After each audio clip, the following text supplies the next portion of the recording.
जय श्री कृष्ण दोस्तों। पुरुषोत्तम मास महात्म्य के अध्याय 22 में आपने जाना राजा दृढ़धनवा को पुरुषोत्तम व्रत के भोजन का नियम वर्णन।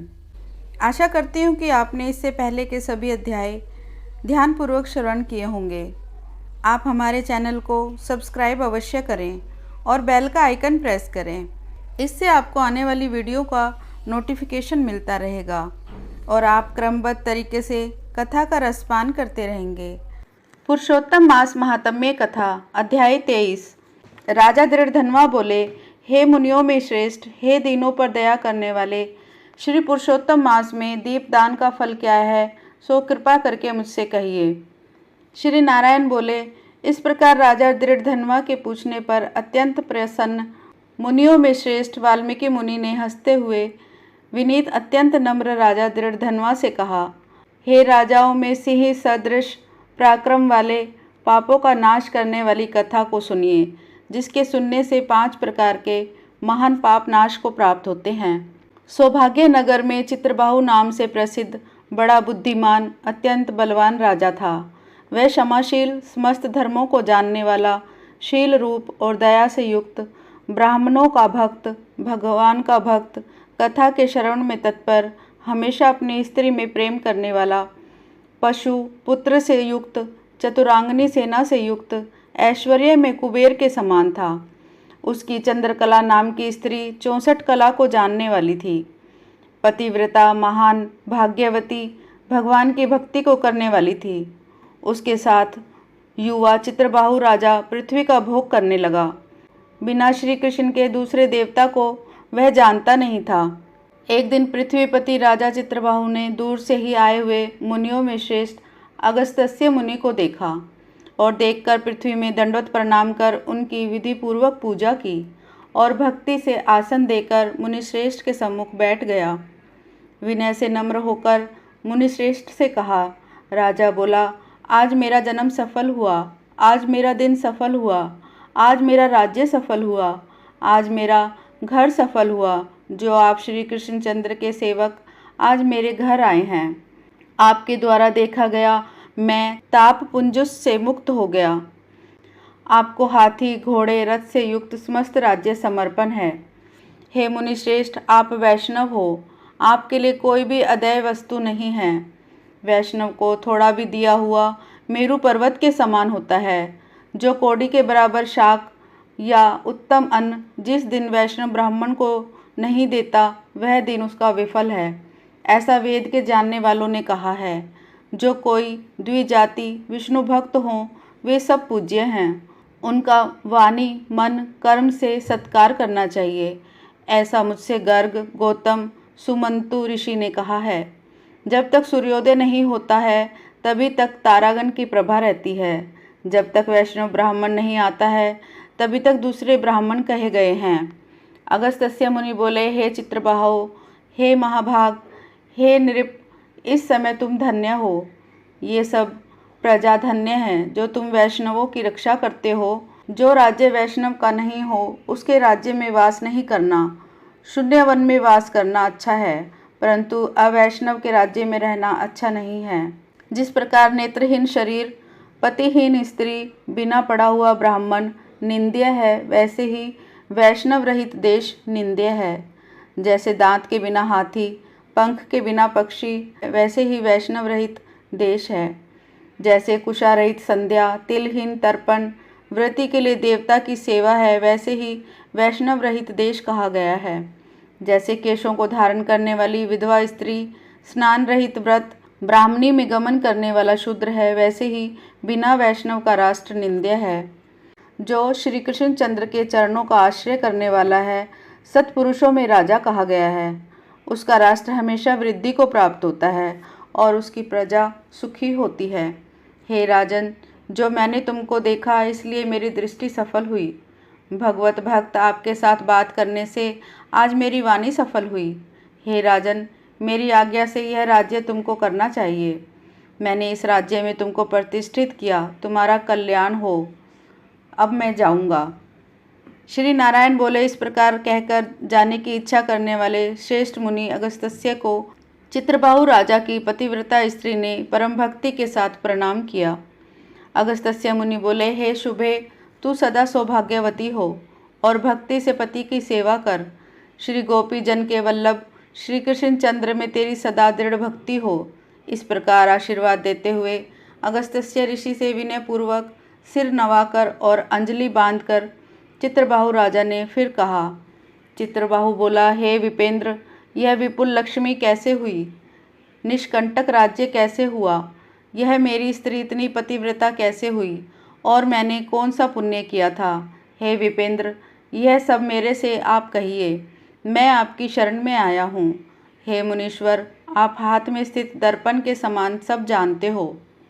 श्री नारायण बोले, इस प्रकार राजा चित्रबाहु के कहने पर मुनि श्रेष्ठ अगस्त्य एकाग्रचित्त होकर राजश्रेष्ठ चित्रबाहु से बोले। अगस्त्य मुनि बोले, हे राजन, मैंने तुम्हारे पूर्व जन्म का चरित्र देख लिया है। इतिहास के सहित प्राचीन उस चरित्र को कहता हूँ। सुंदर चमत्कारपुर में शूद्र जाति में जीव हिंसा करने पर तत्पर मणिग्रीव कामधारी तुम हुए। सो तुम नास्तिक, दुष्ट चरित्र वाले, दूसरे की स्त्री का हरण करने वाले, कृतघ्न, दुर्विनीत, शिष्टाचार से रहित हुए। और तुम्हारी यह जो स्त्री है, यही पूर्व जन्म में भी तुम्हारी स्त्री थी।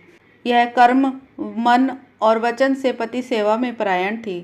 पतिव्रता, महाभागा, धर्म में प्रेम करने वाली, मनस्विनी। इसने कभी भी तुम्हारे विषय में दुष्ट भाव नहीं किया।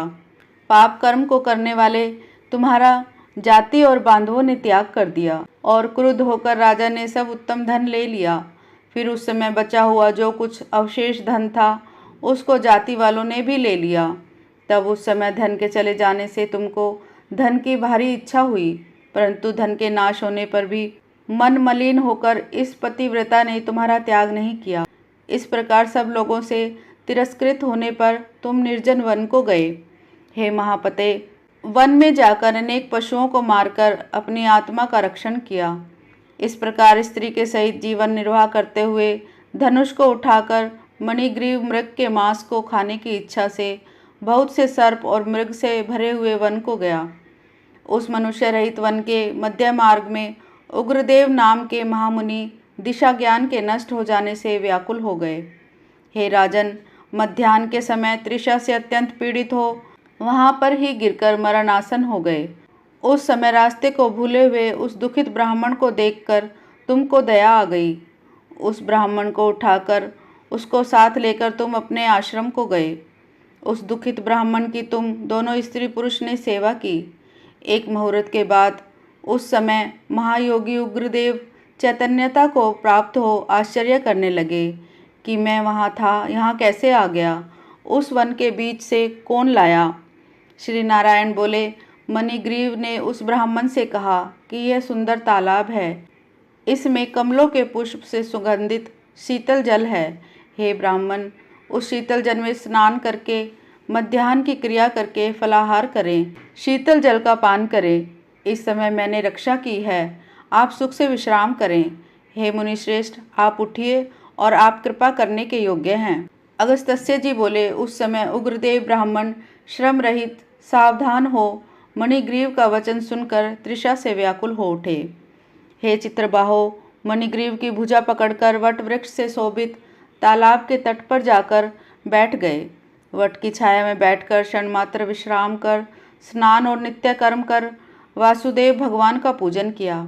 देवता पितरों को तर्पण कर सुंदर शीतल जल को पान कर उग्रदेव ब्राह्मण शीघ्र वट के मूल भाग में आकर बैठ गए। पत्नी सहित मणिग्रीव ने मुनिश्रेष्ठ उग्रदेव को नमस्कार किया और अतिथि सत्कार करने की इच्छा से विनय युक्त वाणी से बोला। मणिग्रीव बोला, हे ब्राह्मण, आज मुझको तारने के लिए आप मेरे आश्रम को आए। आपके दर्शन से मेरे पाप नष्ट हो गए। इस प्रकार उस ब्राह्मण से कहकर प्रसन्न मणिग्रीव स्त्री से बोला, जो जो स्वादिष्ट पके हुए फल हैं, उन आम्रफलों को तुम जल्दी लाओ, विलंब मत करो। हे शुभानने, और जो कुछ कंद आदि हो उनको भी लाओ। इस प्रकार स्त्री अपने पति के वचन को सुन फलों को और कंदादिकों को लेकर हर्ष से ब्राह्मण के सामने रखती हैं। मणिग्रीव फिर मुनिश्रेष्ठ से वचन बोला कि हे ब्राह्मण, इन फलों को ग्रहण कर मुझ स्त्री पुरुष को कृतार्थ करें। उग्रदेव ब्राह्मण बोला, तुमको मैं नहीं जानता हूँ, तुम कौन हो, सो मेरे से कहो। विद्वान ब्राह्मण को चाहिए कि अपरिचित का भोजन नहीं करे। मणिग्रीव बोला, हे द्विज शार्दुल, मैं मणिग्रीव नामक शूद्र जाति का स्वजनों से, जाति वालों से, अपने बांधवों से त्यागा हुआ हूँ। इस प्रकार शूद्र के वचन को सुनकर प्रसन्नात्मा उग्रदेव ने फलों को खाया। इसके बाद जल को पिया। ब्राह्मण को सुख से बैठे देखकर मणिग्रीव उग्रदेव ब्राह्मण के पैरों को अपनी गोद में रखकर दबाता हुआ फिर वचन बोला। मणिग्रीव बोला, हे मुनि श्रेष्ठ, आप कहाँ जाएंगे? इस निर्जन, जल रहित, हिंसक जंतुओं से भरे हुए दुष्ट वन में कहाँ से आए? उग्रदेव बोला, हे महाभाग, मैं ब्राह्मण हूँ, प्रयाग जाना चाहता हूँ। इस समय रास्ता न जानने के कारण भयंकर वन में चला आया हूँ। उस जगह थकावट और प्यास के कारण क्षण भर में ही मैं मरणासन हो गया। इसके बाद तुमने मेरे प्राणों की रक्षा की। हे मणिग्रीव, बोलो, तुमको मैं क्या दूं? हे मणिग्रीव, तुम दोनों स्त्री पुरुष ने किस दुख के कारण वन में आश्रय लिया है, उस दुख को मुझसे कहो, मैं उस दुख को दूर करूँगा।